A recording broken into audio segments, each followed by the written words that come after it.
Greetings and welcome to Talk a Little, Learn a Lot, the American Society of Naval Engineers podcast. I am your host, Stephen Phillips. In this podcast, we talk a little and learn a lot about naval engineering while inspiring the next generation of STEM professionals. Today, I'm joined by Vice Admiral David Lewis, ASNE's president, to discuss the history of the engineering duty officer community, influenced by a forthcoming article in the Naval Engineers Journal. Vice Admiral Lewis, Dave, thanks for joining me yet again on the podcast. I look forward to the discussion as always, of course. Well, thank you for the invitation, and it's always a pleasure to chat with you and our listeners. Well, I found this article really interesting. I love reading about history. I love reading about the organization. So let's dive into it. In 1916, the Navy created the engineering duty only officer concept, partly to allow officers to specialize in engineering without reviving a separate engineering corps. What was the problem that the EDO concept was designed to solve, and why was that distinction between the EDO and traditional line officer important? That's a long answer, so I won't go back to the beginning of time when there was free hydrogen, but I'll go pretty far. 1794, 6 frigates, Navy, which was actually part of the Army at the time, uh, needed ships to defeat the Barbary pirates. So the Navy had never bought a ship before, not really. I mean, Revolutionary War, they rented a lot or bought some, but it was sort of off the shelf. So this is the first time the Navy had designed and built ships. Congress appropriated money and all this, and they needed somebody who knew something about ships, which there weren't any in the Navy. A lot of sailors, not a lot of shipbuilders. So they hired Joshua Humphreys, as a naval architect, although that discipline didn't exist at the time. And he designed what we now know as the first 6 frigates. The Constitution is the surviving one of that group. And they, through some drama, which I won't get into, they ended up building them in 6 different shipyards. That didn't go well. Shipyards that had never built a warship, by a Navy that had never designed or built a warship, with naval constructors. That was Joshua Humphrey, who had never designed or built a warship. So they hired a bunch of people like Joshua Humphreys, one in each shipyard, to supervise the construction of the ships. And that created eventually what became known as the Naval Construction Corps. Still exists today. They're called supervisors of shipbuilding. Became naval architects, and they did hull design and supervised the construction of ships for the United States Navy from 1794 through to today. 1830s or so, steam propulsion started showing up in U.S. Navy ships, and there were no naval officers that knew how to run a steam plant. So they hired civilians, sounds familiar, to run the steam plants on the Navy's small but growing fleet of steamships. They were called Naval Engineers, and they were civilians by and large up until the Civil War. 1 or 2 per ship, and their job was to, like I said, run a steam plant. Most of the steam plants for the ships were auxiliary. They weren't main propulsion like we would think of it today. They were primarily sailing ships that had auxiliary steam propulsion when the wind wasn't blowing. Civil War, a lot of riverine, a lot of littorals. Sailing ships weren't so good, so the Navy needed actual steamships whose primary propulsion was steam. So suddenly naval engineers became very popular. And got a lot of them, and there were a couple every ship, and they were naval people, but they weren't really naval officers yet. The seagoing Navy community was very hostile to the idea of engineers holding rank and being part of the Navy. So naval constructors ended up getting rank, I think, right about 1862 or so, and So you ended up with naval constructors, naval engineers, and line officers. A lot of hostility there.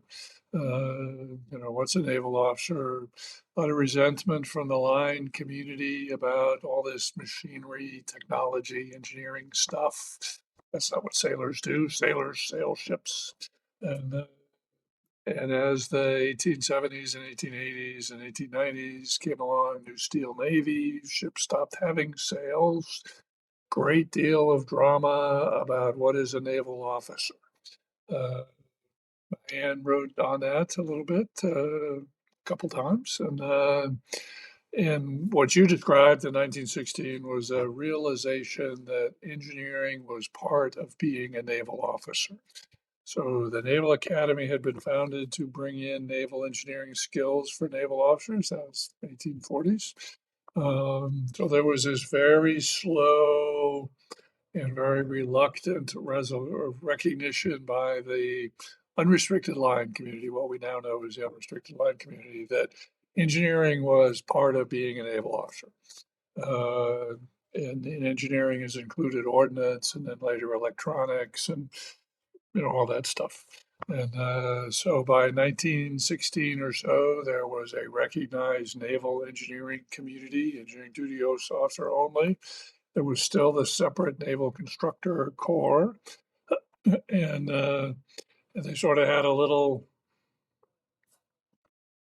what's the State Department call it? Sort of a negotiated settlement where there were these three communities that didn't like each other, but they couldn't live without each other, and uh, and that's what went through. And there's an article that's already published in the ASNE Journal, 1985, and updated in 2001 that talks about EDOs up to 1940. I'm jumping ahead a little bit, but so I'll let you go ahead. So that's the situation 1916 is, hey, we got to have engineers, steam engineers. So they're running the steam plant. They're designing steam plants. They're designing weapons that go on ships. And the naval constructors are a separate community that designs hulls that contain steam plants and hold weapons and supervising their construction in shipyards. So unrestricted line, naval constructors, naval engineers, fairly well-defined lines between all of them. And so in 1940, Congress created the Bureau of Ships by merging the Bureau of Engineering and the Bureau of Construction and Repair. Why was this merger significant to the eventual identity of the EDO community? Well, what was happening from 1830s or so was ships were becoming more integrated. Uh, all this new technology started showing up, and initially it was a glue-on. Like I said, a steam plant in the 1850s was you just stuck a boiler in the middle of the ship, but everything on the ship pretty much stayed like it was. There's little boilers in there chugging away. So as time passed, ships became made of steel. The propulsion, they lost the sails, so now that little boiler now was main propulsion. There wasn't any other propulsion. Electricity showed up. Now you had the steam plane providing electricity for weapons, which showed up. Weapons got bigger. They needed more room. They needed support like steam to turn the turrets and electricity to turn the lights on and make the gun shoot and stuff. So you see an evolution of the ship becoming more and more complicated and more integrated.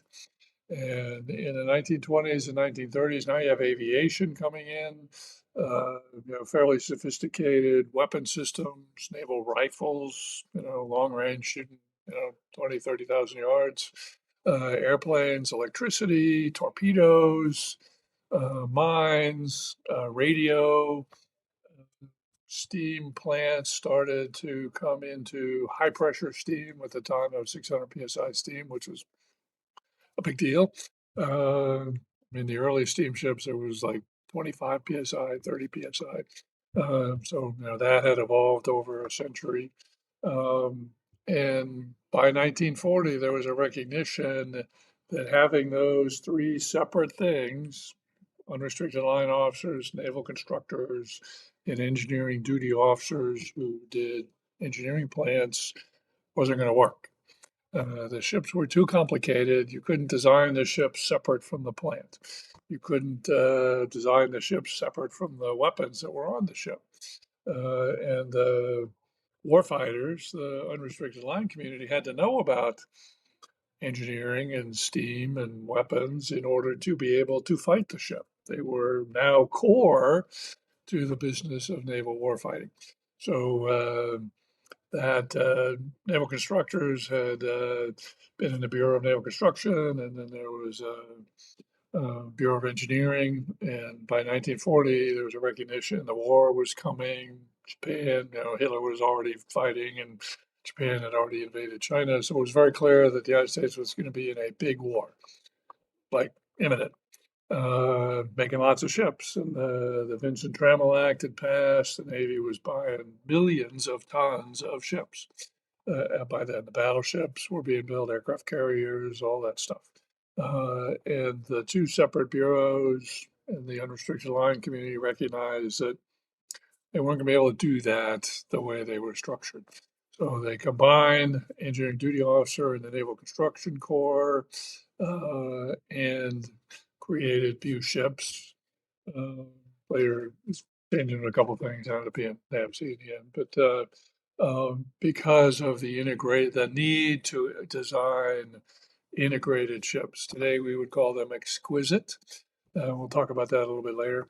Um, but it was just there were too many connections between what the naval constructors were doing and what the engineering duty officers were doing and what the warfighters wanted the ships to do to manage it with those fence lines that were in place. So ships was put together in order to solve that organizational technology problem. And it was very upsetting to the naval constructors, which was the larger community in the Navy. Quite a few admirals resigned. Can't fire me, I quit, kind of. Yeah. And I've read a couple of very heartfelt, uh, uh, uh, what is that called? Autobiographies from a couple of those admirals. It was very emotional at the time. So you had a community that's been in place since 1794, the naval constructors, and you have an engineering Right. community that's been in place since 1850. Very distinct identities, strong cultures, uh, very dedicated to naval warfare. I mean, they were all patriots, competent engineers. So very very challenging time for the Navy, for the engineering community. And in the end, it has turned out it was the right call. It was the right decision. Uh, but that doesn't mean it was popular or Right. or well received by the communities. World War II seems to have been the ultimate proving ground for the new engineering duty officer community. What did that enormous wartime shipbuilding effort demand from the EDOs, and what lessons from that experience shaped the Navy after 1945? So the numbers you'll see in the article, the Navy. I didn't know this till I read till Captain Fee wrote the article, but the Navy built 100,000 ships and boats in World War II. I mean, that's amazing. Unbelievable. I mean, most of them were landing craft, Higgins boats, and patrol boats and PT boats. But I think there were something like 500 destroyer. There were 500 destroyer escorts. There were 300 or 400 destroyers. Something like 50 aircraft carriers. A bunch of cruisers and battleships. I mean, just an incredible effort across hundreds of shipyards. And every one of them had to have a Navy person in the shipyard or working with the shipyard. So the BU ships and the EDO community grew substantially during that time and gained a lot of expertise, and everybody recognized that what industry could really do. Because not very those some of those ships were built in Navy shipyards, naval public shipyards. I mean, a lot of the big ones are carriers and battleships and stuff. But the bulk of them were built in private shipyards, including submarines. There's a couple of really good books on uh, yards that had never built a submarine building dozens of submarines. Uh, I've written on it, a couple of other people have, and I mean, just amazing. And that's at the time that was the most technologically sophisticated ship in the fleet, a submarine, the fleet submarines, and so the community really performed well, delivered the ships, they worked, won the war. That's always nice. That's a good metric, and so came out of the war with, I mean, there was a that big downsizing, of course, but came out of the war unified with a strong success. Uh, Something I haven't talked about yet is the industrial revolutions. Uh, so the steam thing in 1830 was the first industrial revolution. The New Steel Navy, 1880s was the second industrial revolution. 1950 was the third industrial revolution. So we're a giant navy, clearly the best in the world, defeated everybody, 1945, and suddenly we're walking straight into an entirely new industrial revolution. Digital computers, space travel, nuclear power, uh, radar, advanced radars, not just radar, but advanced radars, all that stuff. Um, you would have thought after winning a big war, you'd go, oh, okay, we'll just chill for a bit and don't need to do anything. And last month, I read Hornfisher's last book, uh, To Hold the Sea, I think is the title. I didn't realize how quickly the Navy jumped into the third industrial revolution. I mean, so the war ended in 1945. Before the year was out, the Navy was launching V-1 rockets off of submarines. 1946, the Navy was shooting V-2 rockets off aircraft carriers. We had jet airplanes flying in 1946. We stood up the Navy Nuclear Power Office in 1947. I mean, just instantly jumped into all of this. I mean, not even, gee, let's, toe in the water kind of thing. No, this was like, whoosh, we are all in on this. So jet airplanes on aircraft carriers, that's a whole nother beast. I mean, that changes everything. Nuclear power in a submarine, that changes everything. Launching intercontinental ballistic missiles off a submarine, never done that before. And on and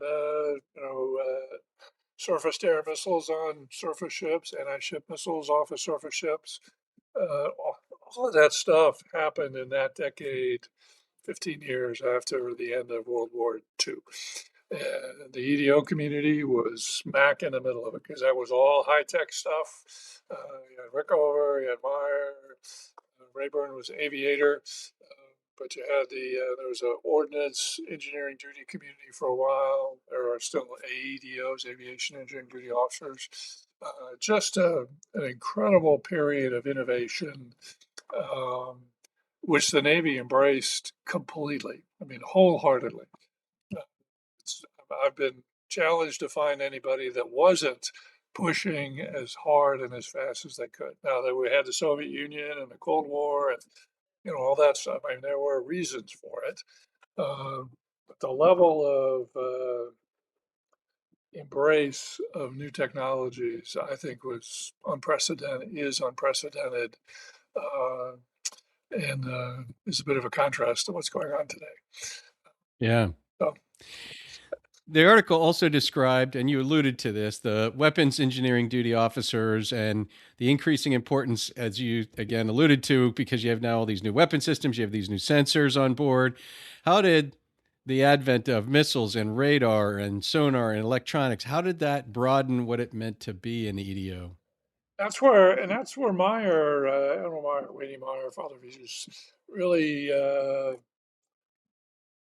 brought that point to a head. I mean, Rickover had started, with nuclear power in a submarine. The view was a traditional view would be, okay, I got a submarine, I got a nuclear power plant, just, diesel, electric, nuclear, it's just power plant. Rickover's view was no, that's a fundamental change in how submarines operate. Uh, Pre-nuclear power submarines were submersibles. They were surface ships which had the ability to submerge for periods of time.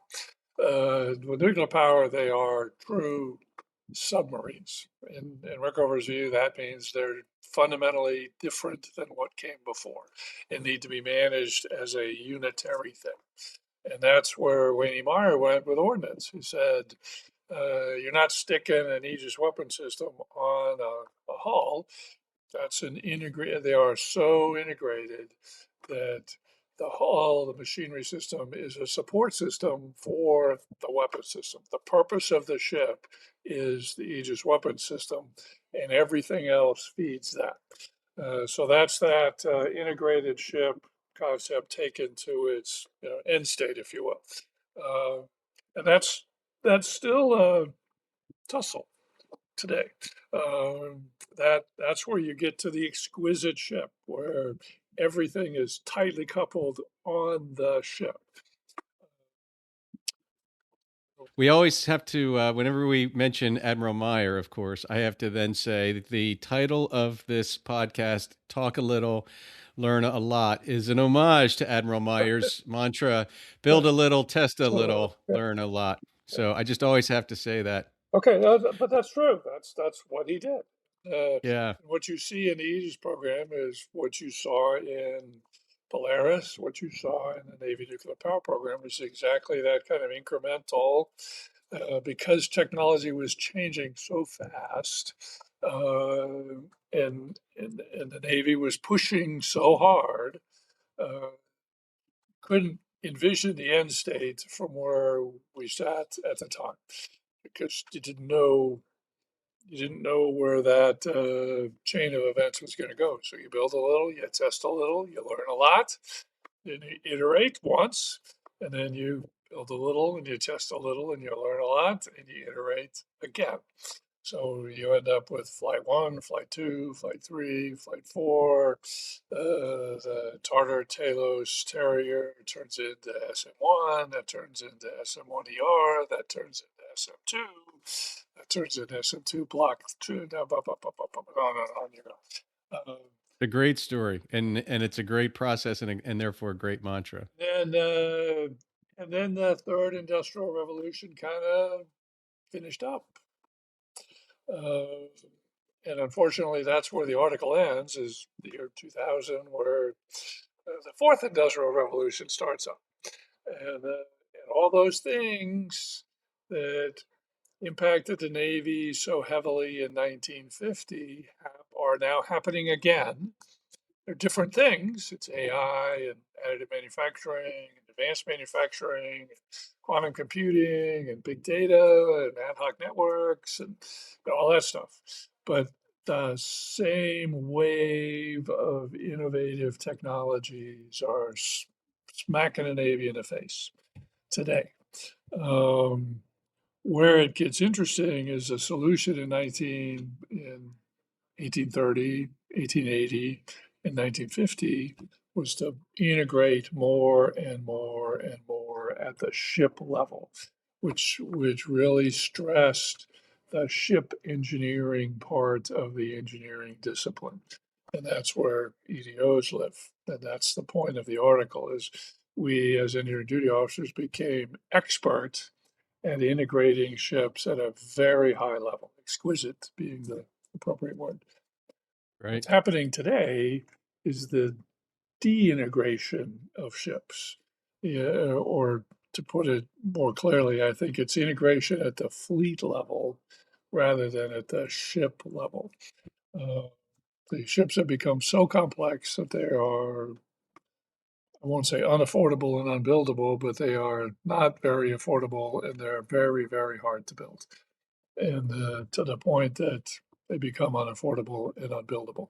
So now the naval engineering community is now wrestling with how do we deal with these new technologies, the fourth industrial revolution technologies, which are really pointing to the de-integration of a ship so that you end up with many ships, the hybrid fleet that the sea talks about, where you have some ships have weapons on them, some ships have a radar on them, some ships may have communications or something on them, and you've got ad hoc networks, and that kind of integration and engineering is different than what you do when you integrate within a ship.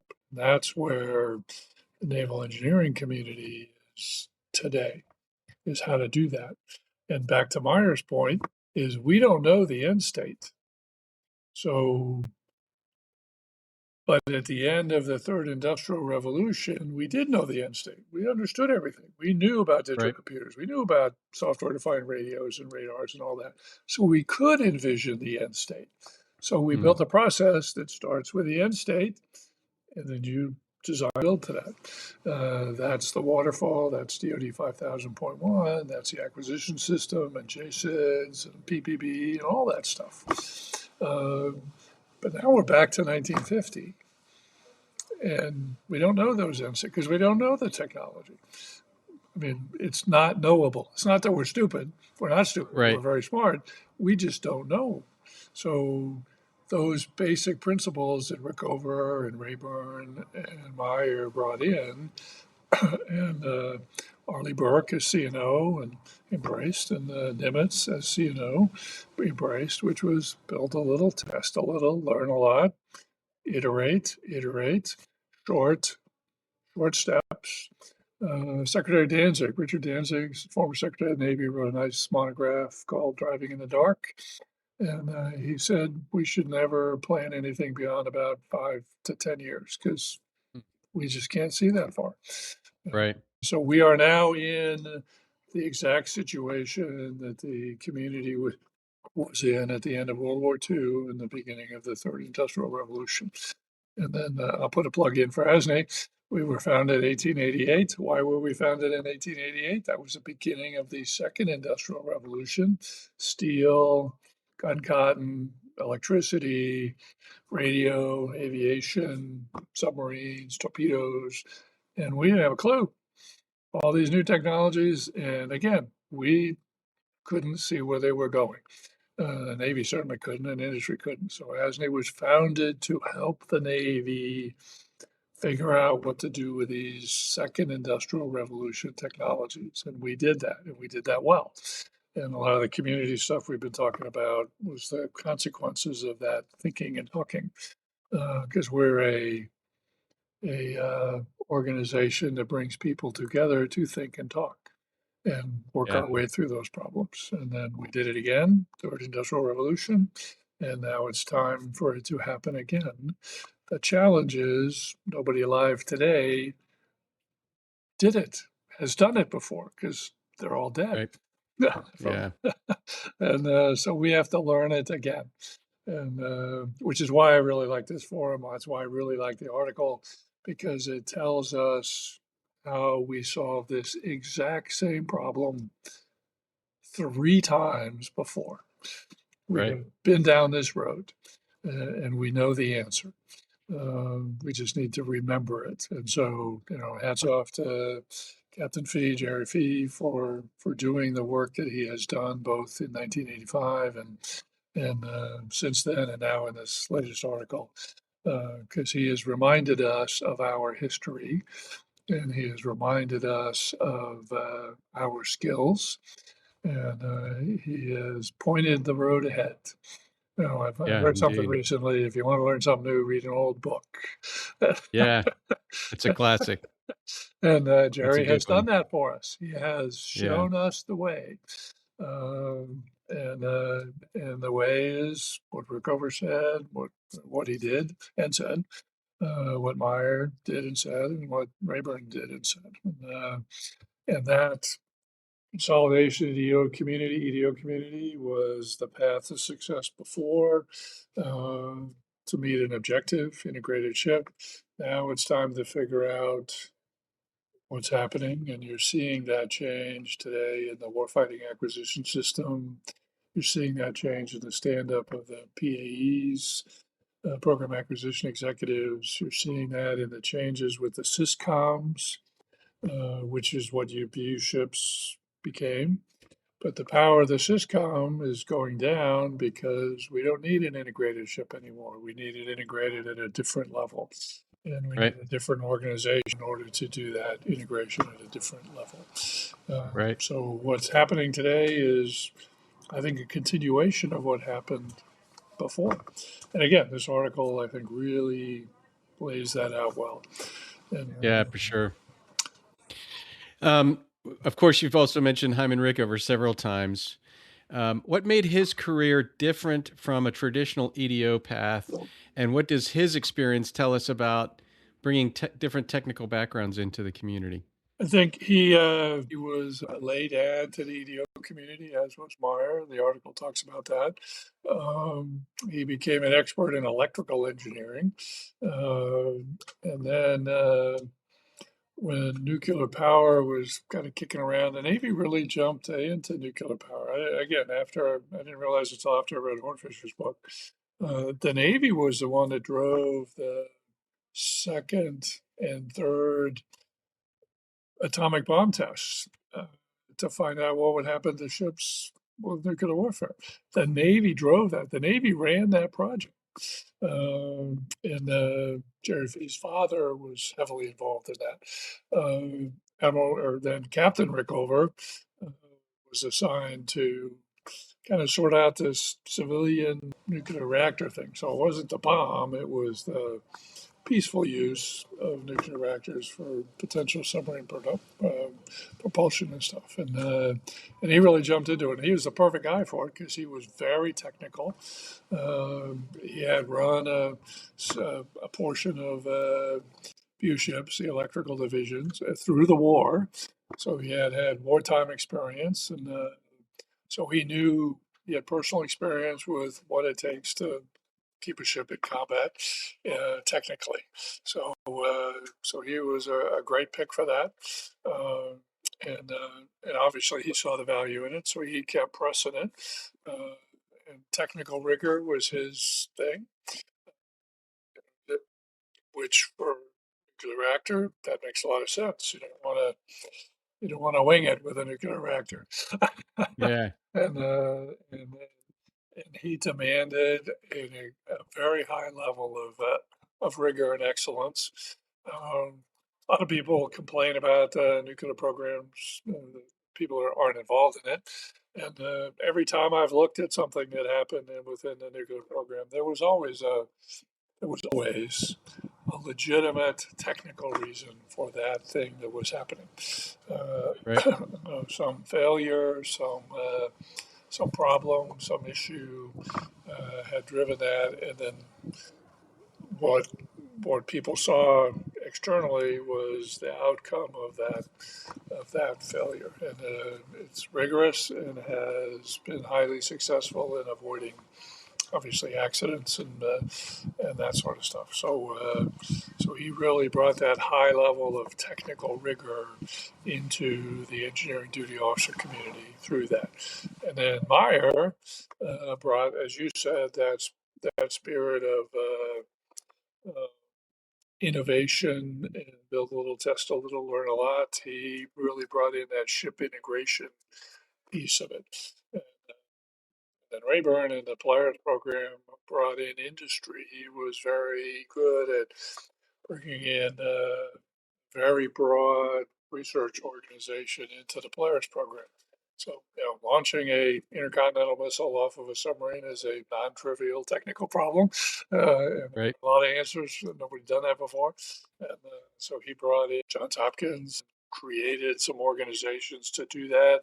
Some very significant navigational issues. Brought in MIT, so he really did a good job of kind of bringing in these third parties that maybe hadn't necessarily been involved that much in defense stuff in order to solve the really complicated problems associated with the Polaris program and all of the issues associated with it. So you see these three innovators really leading the Navy through the inception of the third industrial revolution. So that leadership, key issue, organization, key issue, and then I think leadership at the Navy level.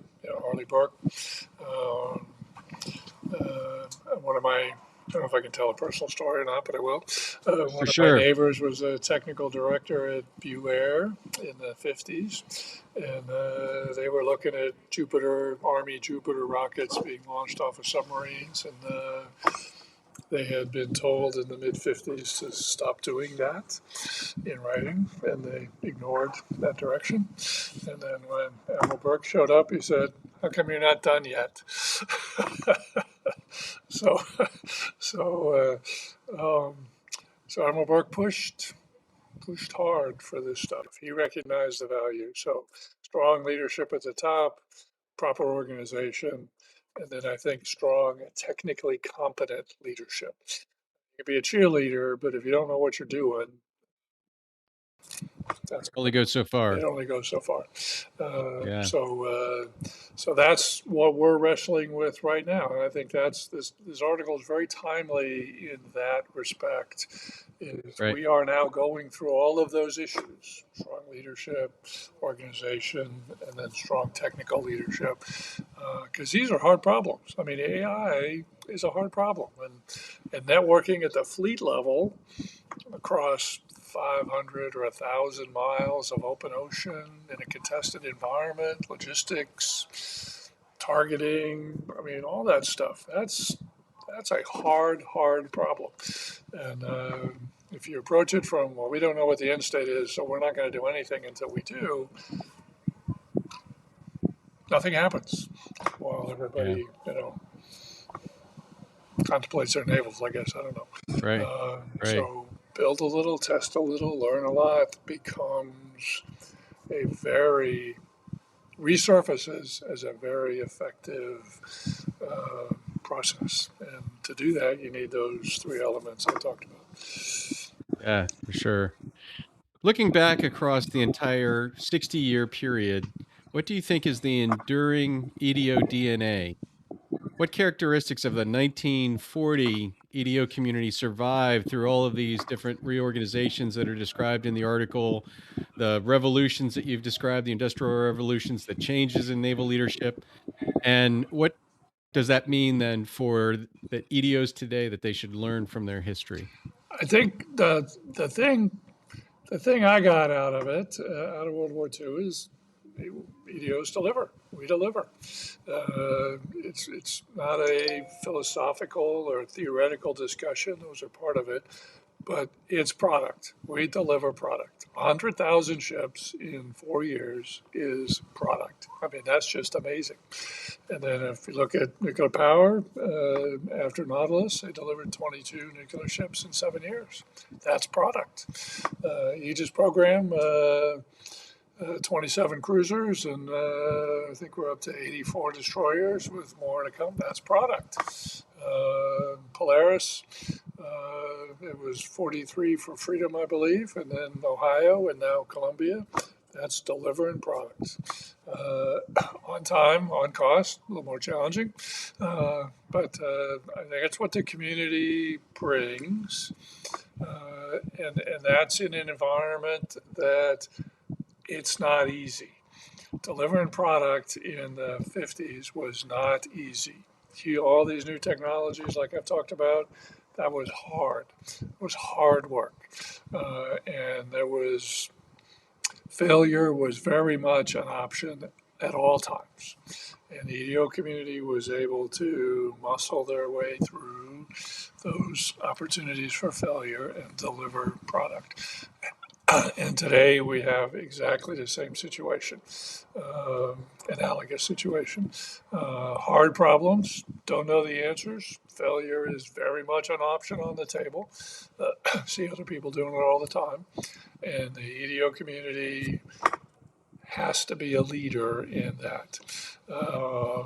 We are the technical experts within the Navy. A lot of other people are technically expert. I'm not saying they're not, but but we have the combination, a unique combination, program management, technical expertise, experience, to be able to deliver the product.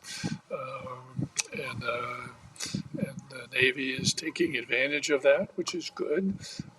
You see senior EDOs in those key jobs, and they're delivering product. And that's, I think, our role. That was our role from day one. I mean, Joshua Humphreys delivered 6 frigates, and those ships were awesome, and they worked. And the fact the Constitution still exists 250 years That's later right. is like amazing.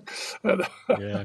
and that happened again in the Civil War. It happened again in the New Steel Navy. It happened again with naval aviation and nuclear power and Polaris and Aegis but that wasn't just magic. That wasn't just it didn't just happen. It was made to happen by naval constructors, naval engineers, engineering duty officers, AEDOs, ordnance officers, weapons EDOs, and now EDOs and AEDOs. That was that expertise, our expertise, is what delivered those products. And the Navy should demand that of the community, and I think the Navy is.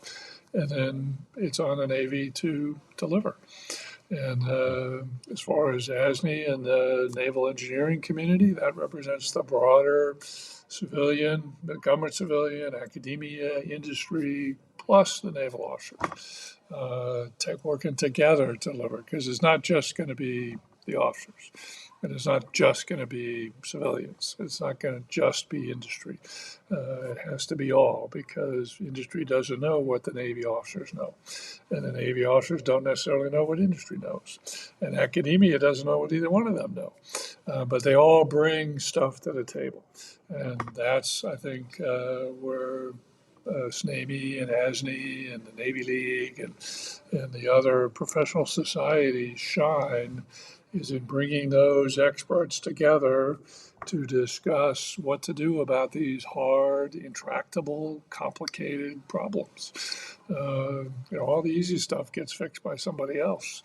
What we're left with is gee, I don't know what to do. Let's go see the captain. Uh, Yeah. okay. And EDOs and senior civilians and academics, those are the captains that, all the hard problems are the only problems that come in the door are the hard problems. Right.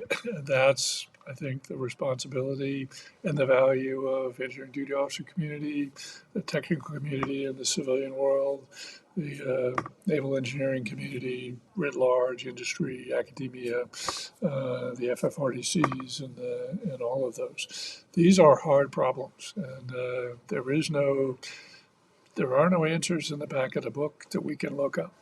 There are suggestions back there, which we've been talking about now for a while, but the answers aren't there. How do you make a distributed maritime operations fleet with autonomy and AI? There's no footnote that says, oh, you go to this website and you do those 3 Yeah. things. So we have to figure that out and make it up ourselves.